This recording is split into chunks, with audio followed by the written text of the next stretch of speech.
Escaping the Fold by Vincent Merkel. Alexandra's Puppies. We wasted no time in retrieving the silver shield from the underbrush where I had hidden it. I needed to fix the brackets on the side of the damaged shield to make it useful again for communications. The slots on the sides of the shield enabled the apparatus to be precisely positioned on its stand.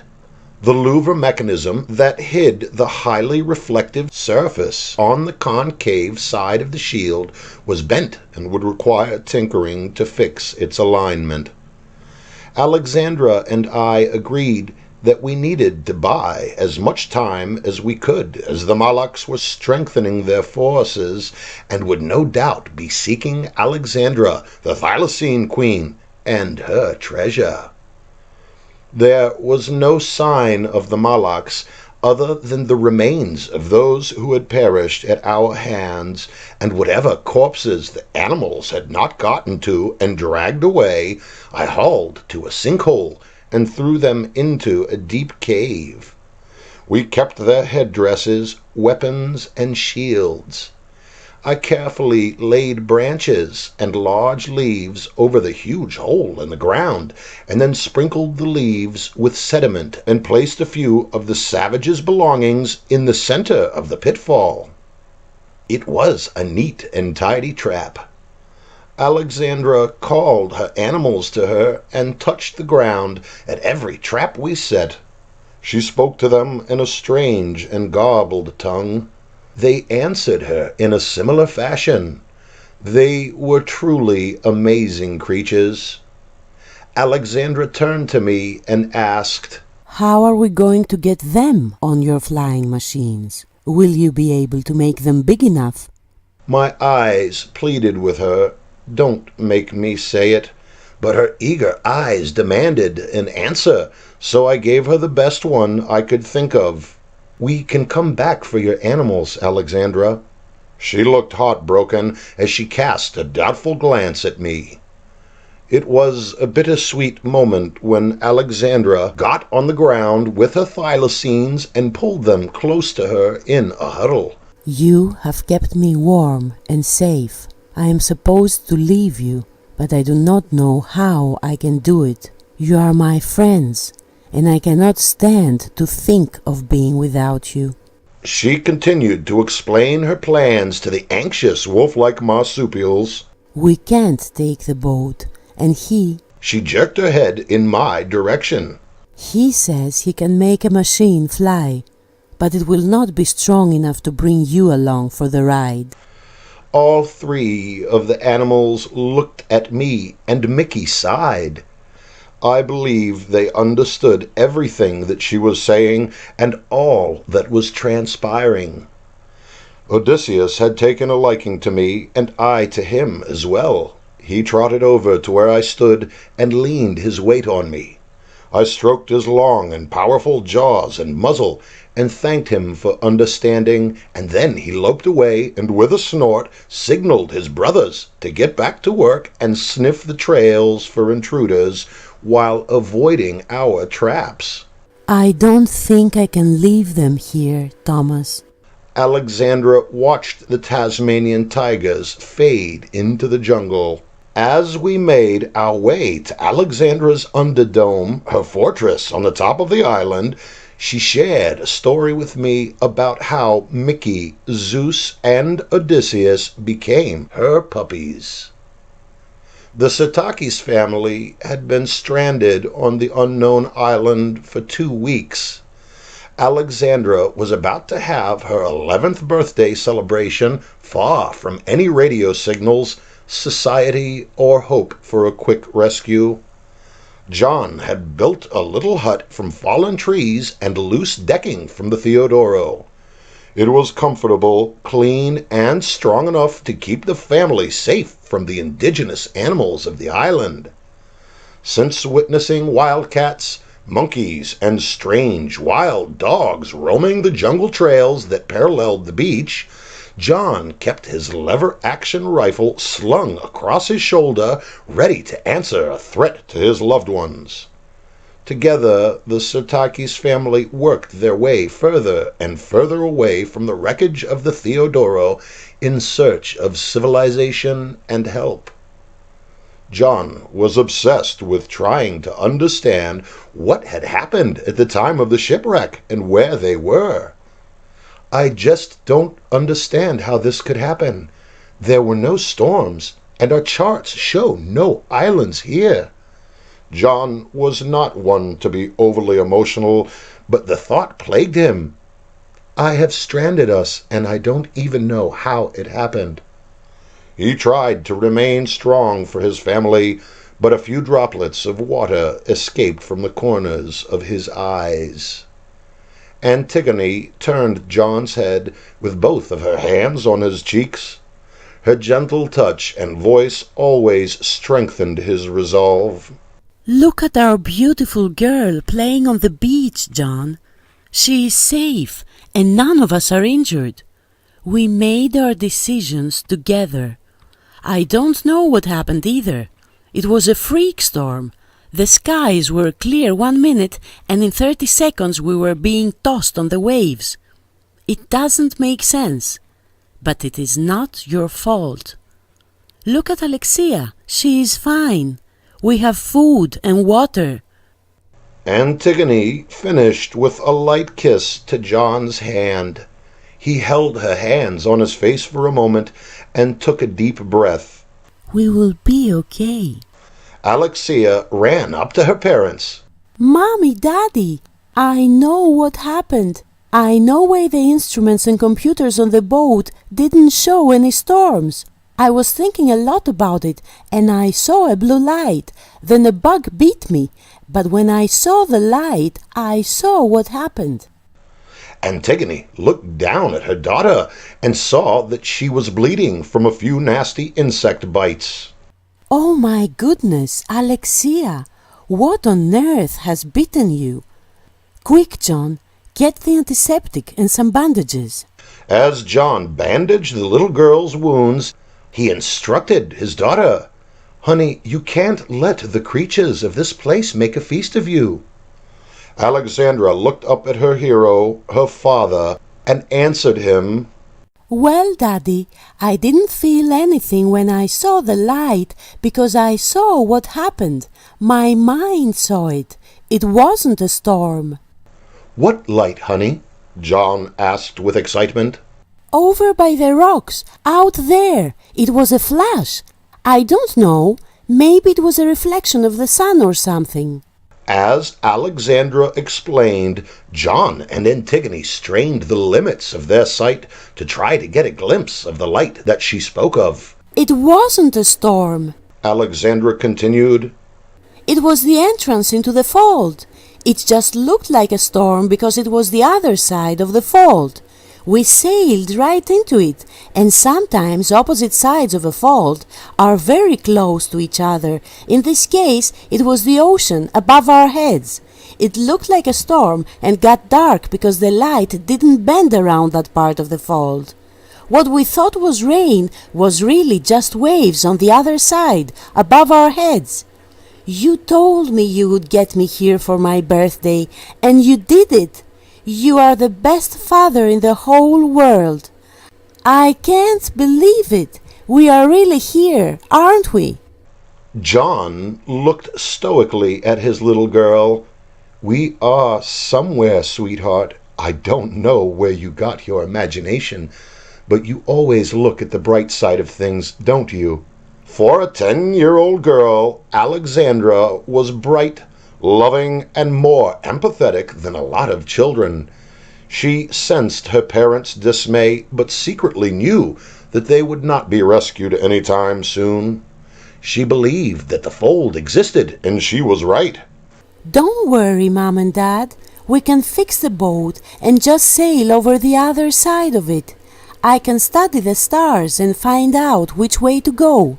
After a few more months of isolation on the island, having witnessed the bizarre creatures of Thylacines, it became easier and easier for John and Antigone to give credence to their daughter's far-flung ideas.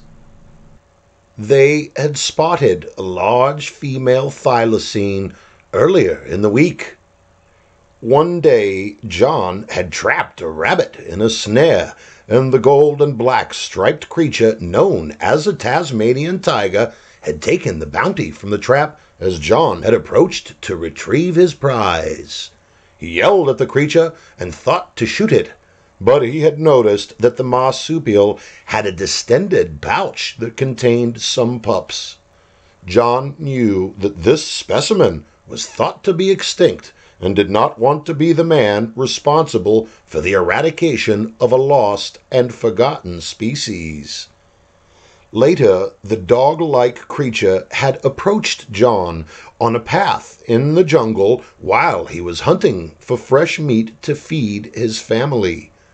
The odd encounter left him feeling as though the creature seemed to understand his needs and intentions as the striped quadruped emerged from the thick of the woods and dropped a large quail on the trail in front of him. She yelped, nodded at the bird, and pawed the ground in front of it, then disappeared into the jungle. John drew closer to the bounty and picked it up to inspect it. He thought it was a fresh kill as it was still warm, yet the gentle mouth of the thylacine had not punctured the flesh of the bird. As John held it, it began to move in his hands. The bird regained its strength from its previous struggle against the jaws of the apex hunter, the mother thylacine, and began to flap its wings vigorously. John instinctively wrapped his hands around the fowl's neck and neatly snapped it. John took the quail back to Antigone and Alexia at their camp, where he prepared, cooked, and fed them the bird. They all found it delicious and began to acquire a taste for the local quail variety. Antigone and Alexandra were also enchanted by John's story of his interaction with the strange, pouched and striped dog who had given him the bird. Sightings of the animal became quite frequent, enough for Alexandra to name it Mama, as she had seen the marsupial sitting with her pups, even as they had begun to grow too big for her to carry in her pouch. Mama was shy, but exhibited all of the traits of any caring mother, wild or otherwise. Her den was close to the Sirtakis' hut, but they lived in peace with each other. One day, as the sun began to set, Alexandra was playing on the beach.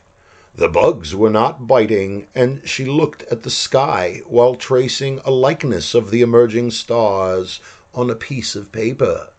She wanted to find the coordinates to the mouth of the fold, and believed that everything that they saw in the way of light and stars was due to light that was bent by a prism created by the anomaly that allowed the fold to exist. The light that traveled into the fold, according to the little girl's estimation, was an offset proportional to the actual placement of stars and light on the outside world. If she could just figure out the math behind the bent light, she could apply it to her map of the stars and find the easiest way out of the place that she and her family found themselves in. As Alexandra pondered the physics of time and space, a wake out in the deep blue, 500 meters in front of the child, began to move. The wave rolled slowly and smoothly. Only the keenest of fishermen or sailors would have noticed the subtle break on the top of the serene and placid water's reflective surface. A floating mirror image of the moon swayed over the crest of the moving water and betrayed a stealthy swimmer as he closed the distance between the far reaches of the sea and the beach where Alexandra sat in contemplation of the stars. Linnea swam into the shallows in front of the unsuspecting child, allowing only his eyes to break the surface of the water. He spied his quarry and sank his head back under and stretched his slimy appendages toward Alexandra. They moved like snakes in the sand, slowly slithering up the bank. She talked aloud as she worked on her plans. No, this is not right. She scratched her head and looked at the sky as the light faded from the day. A yipping noise sounded from a place where rocks protected the den of Mama and her pups. Alexia turned to see the mother thylacine entering the jungle to rejoin her progeny and feed them a plump piglet caught just minutes before. Alexandra jumped and ran up the beach toward the yipping sound, unaware that Linnea had extended his wriggling arms to their fullest length in an attempt to snatch her from her sandy cradle of comfort.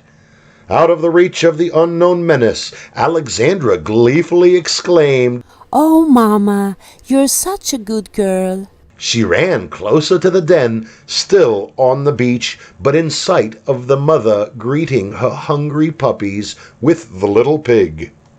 The mother thylacine tore pieces of the piglet, chewed them partially, and shared them with the wobbly little Tasmanian tigers.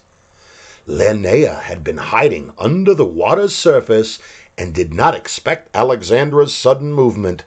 Now that she was further up in the dunes, watching the marsupials feed, he was forced to reveal his form as he was drawn further into the shallows to obtain the object of his fascination. It had been 1,000 years since he had shared his brand of delight with a girl such as this newcomer to his domain. As the dark and sinuous creature raised his torso up out of the now cloudy water, the sound of the liquid dropping from his body trickled like rain around his massive form, back into the shallows.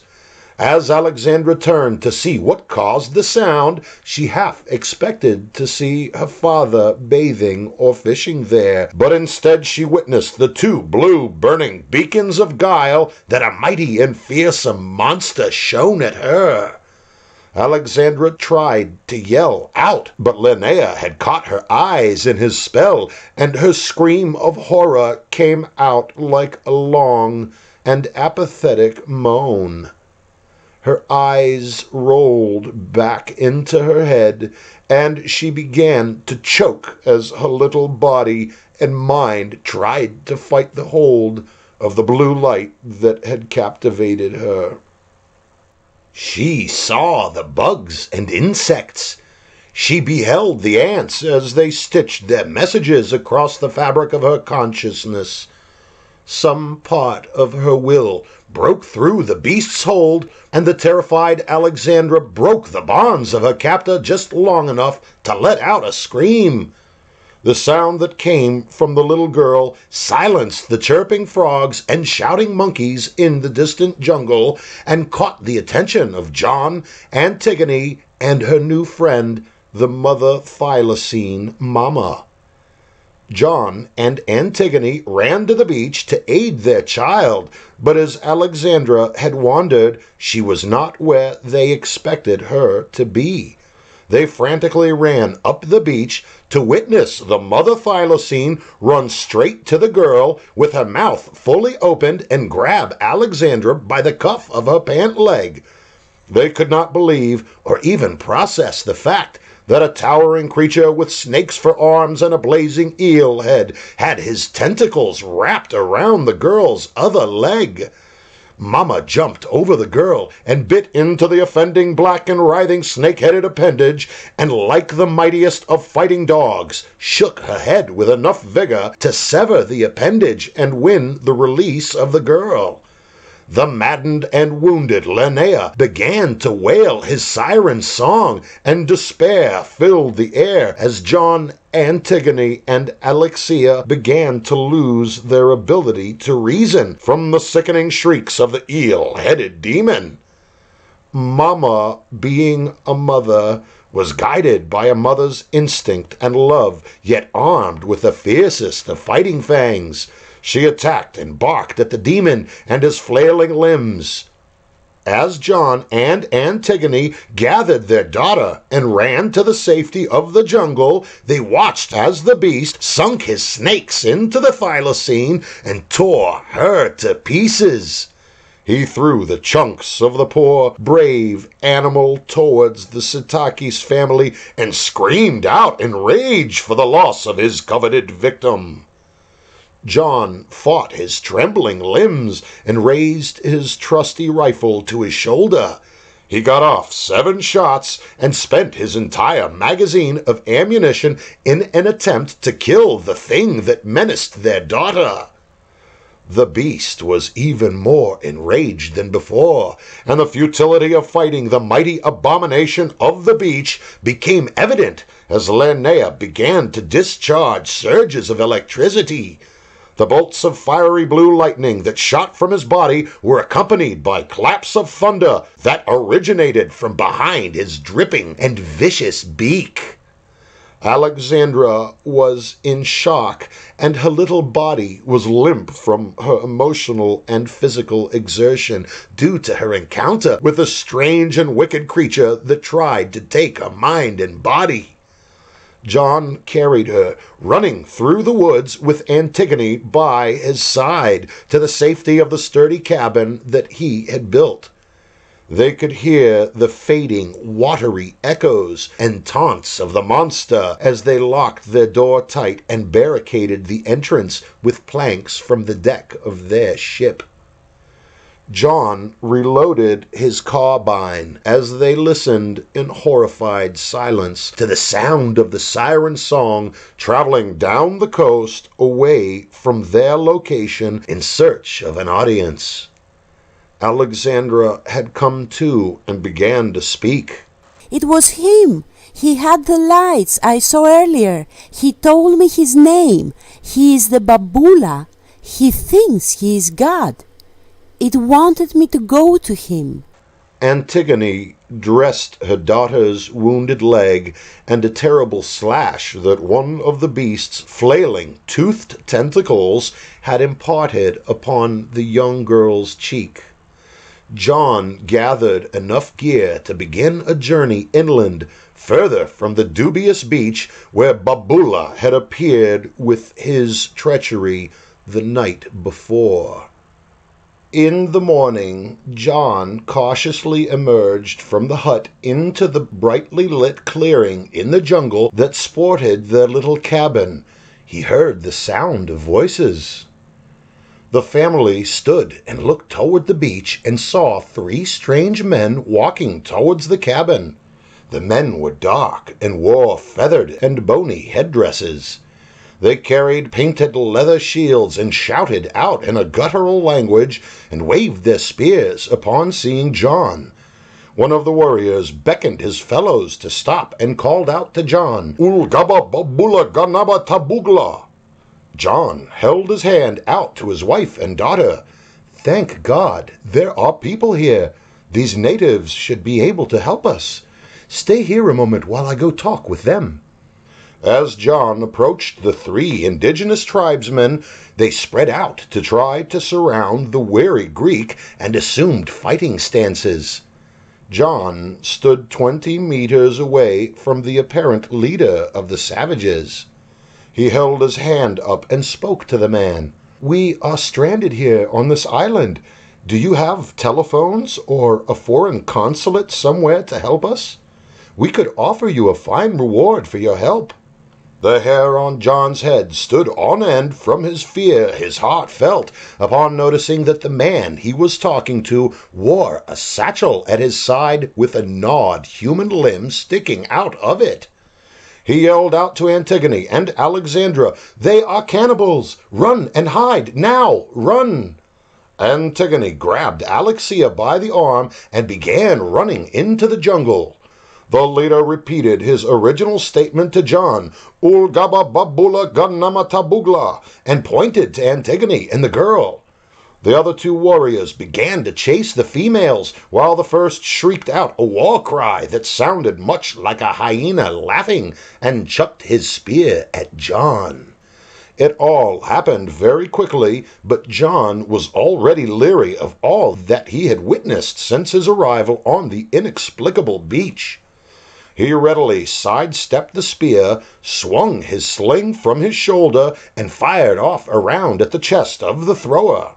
Seeing that the man was down, he turned his sights on the two running towards his beloved family. He coolly squeezed the golden trigger of his Marlin 30-30, and a painted native fell heavily with his face planted in the sand at the edge of the jungle. The other native, presumably having never heard a firearm before, stopped in his tracks and turned to John. With a resounding report from the muzzle of the rifle, the painted man danced his last dance as the bullet entered his chest. His body turned on his toes as the force of the lead and copper twisted through him. He joined his two tribe members in death. Alexandra and Antigone did not witness the shootings of the three cannibals, but they knew that shots were fired. John was glad that his daughter was spared the gore and brutality of the situation, but Antigone knew that her husband was a trained marksman and rarely, if ever, missed his target. What are we to do? Antigone pleaded. They are beach dwellers, I believe, John answered. They wore shells, and the salt residue on their skin was quite heavy. We will go further up the mountain and see if we can find civilized people, or at least a better view of where we are. If we can get to the top of this island, we might be able to get a signal on my handheld radio. John looked at his shortwave handset and had doubts that they could find a signal, but knew that he had to try. As the little family made their way past the cabin and hiked up the game trail to the northeast, Alexandra heard another sound. It was a cooing noise coming from the den of the mother thylacine, her friend and hero, Mama. Alexandra ran to the sound, after remembering the fate of the animal that had saved her so selflessly. "Alexia, stop! Come back!" John shouted. "These hills are full of danger. Stay close to us." Antigone and John ran after their child and found her at the mouth of Mama's den. Alexandra kneeled in front of the burrow and mimicked the sounds that she had heard Mama making to the pups over the last few weeks. Tears rolled down her rosy and lacerated cheeks as she thought of the night before. Three little fuzzy, plump, and wobbly creatures cautiously appeared from the den. Daddy, they will die without us, please. Can I bring them in my backpack? Can't we do it for Mama? John sternly answered his girl. "No, it is out of the question." Antigone glared at her husband, pulled him close, and whispered something in his ear. John thought a moment and knelt on the ground next to his daughter. He picked up the biggest one of the little furry critters and turned it in the light to inspect the rare animal. It barely fit in both of his hands. "Okay, Alexia, we can do it for Mama. But remember, they are wild animals. If they become a problem, we will have to let them go." By the time that Alexandra had finished telling the story about how she had adopted the thylacines, we had reached the main entrance to her home. My arms and back were loaded with the materials we had scavenged from the Theodoro and the recovered shield. She bid me to wait with the animals while she made her way to the oculus entrance to her abode, actuated the lever on the interior column, and opened the tremendous atrium door from the inside.